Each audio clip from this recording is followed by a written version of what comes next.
Full charge অবস্থায় আছে, inverter মোডে আছে।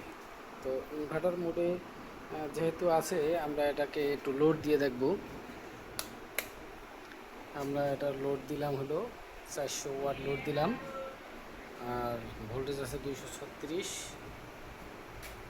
ফ্রিকোয়েন্সি আছে 50। এখন আমরা কারেন্টের লাইন ইনপুট করব, দিলাম। এখানে দেখাচ্ছে এসি ইন।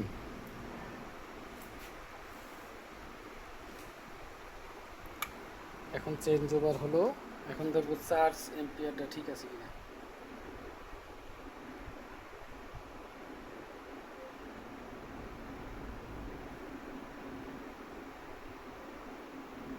এটা 20 থেকে 30 এম্পিয়ারে চার্জ করতে সক্ষম। তো এই ইনভার্টারটি এখন বর্তমানে ফুলফিল ওকে।